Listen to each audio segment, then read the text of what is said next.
Nous vous souhaitons la bienvenue aux deuxième vidéo sur la Convention relative aux droits des personnes handicapées des Nations unies. Dans cette vidéo, nous discuterons de vos droits en matière de vie autonome, de relations amoureuses, de participation politique, ainsi que d'inclusion dans les sports et loisirs de votre collectivité. L'article 19 dit que vous avez les mêmes choix que tout le monde concernant votre mode de vie, votre domicile et votre participation à la vie de la collectivité. Comment aimeriez-vous vivre seul et prendre vos propres décisions? Nous sommes sûrs que certains d'entre vous aimeraient sortir et avoir la liberté de prendre leurs propres décisions, alors que d'autres, non. C'est très bien ainsi. Le plus important, c'est d'habiter là où on est le plus à l'aise. En fait, vous avez le droit de choisir avec qui vous voulez vivre et où vous voulez vivre. Vous pouvez choisir de vivre près du travail, d'un parc, de votre famille ou de tout autre lieu selon les ressources de votre collectivité. Après avoir choisi l'endroit où vous voulez vivre, vous pouvez aussi choisir d'habiter avec un ami ou seul. Si vous connaissez quelqu'un avec qui vous vous entendez vraiment bien, vous pourriez cohabiter. Si vous choisissez de vivre seul, vous devriez pouvoir décider des services dont vous avez besoin pour habiter dans votre propre logement. Donc, vous pourriez avoir besoin de quelqu'un pour vous aider à faire la lessive, vous accompagner à l'épicerie, nettoyer ou effectuer toute autre tâche vous permettant de vivre à l'aise dans votre propre logement. Ces mesures de soutien devraient être à votre disposition. L'article 23 dit que vous avez des droits égaux pour ce qui est de vous marier, d'avoir une famille et d'entretenir des relations personnelles.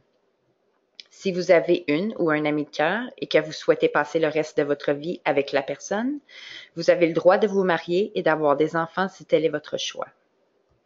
Si vous décidez d'avoir des enfants, vous devriez obtenir le soutien nécessaire pour élever vos enfants. Donc, si vous avez un emploi ou si vous allez à des activités qu'il vous faut quelqu'un pour prendre soin de vos enfants, vous avez accès à des services de garde tout comme les autres parents, qu'il s'agisse d'une garderie ou de gardiennage d'enfants. S'il vous faut de l'aide supplémentaire pour apprendre à élever un enfant, il devrait y avoir un cours sur le rôle de parent ou d'autres aides vous permettant de savoir quoi faire dans certaines circonstances. Si votre enfant a un handicap, des services d'adaptation devraient être mis à votre disposition. Si vous avez un enfant ayant un handicap, vous avez la responsabilité de voir à ce qu'il soit en sécurité et qu'il soit bien soigné. Si ces conditions ne sont pas remplies, le gouvernement peut s'en mêler et s'assurer que l'enfant est en sécurité. L'article 29 dit que vous avez le droit de participer à la politique comme tout le monde. Ainsi, vous avez le droit de voter ou de devenir politicien si tel est votre choix. Quand vous allez voter, vous avez le droit de prendre vos propres décisions et de voter pour qui vous voulez. S'il vous faut de l'aide pour voter, voici plusieurs options qui s'offrent à vous. Il y a des bulletins de vote à gros caractères se lisant plus facilement ou encore des loupes devraient être mises à votre disposition. S'il vous faut davantage d'aide, vous pouvez être assisté d'un ami, d'un membre de la famille ou d'un travailleur d'élection. Ils peuvent vous lire le bulletin à haute voix et vous pouvez marquer pour qui vous voulez voter. Il y a également des dispositifs électroniques qui vous indiquent à voix haute dans un casque d'écoute le nom des candidats et vous choisissez pour qui vous votez à l'aide du dispositif. Ou si vous ne pouvez vous rendre au bureau de scrutin, quelqu'un ira vous chercher chez vous afin de vous faire voter. Dans ce cas, il faudra communiquer d'avance avec le bureau d'élection afin d'établir une heure et une date à laquelle quelqu'un viendra. Ou si vous voulez pousser encore plus loin votre expérience de vote et sortir dans votre collectivité et apporter une aide sur le plan politique, vous avez le droit de devenir politicien. Ainsi, vous pourriez offrir un choix aux autres personnes de votre collectivité qui ont un handicap et parler de vos droits et de leurs effets sur le droit des personnes ayant un handicap. L'article 30 dit que vous avez le droit de participer à des sports et à des loisirs autant que n'importe qui d'autre. À quel point aimeriez-vous aller au musée, au cinéma, à la bibliothèque ou d'assister ou jouer à des sports. Vous avez le droit d'accéder à chacun de ces endroits comme participant ou spectateur.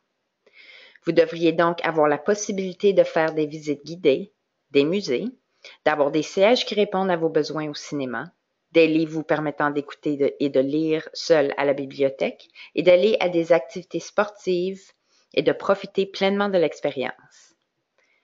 Si vous aimez jouer des sports, pensez à un sport que vous aimez vraiment et que vous aimeriez jouer.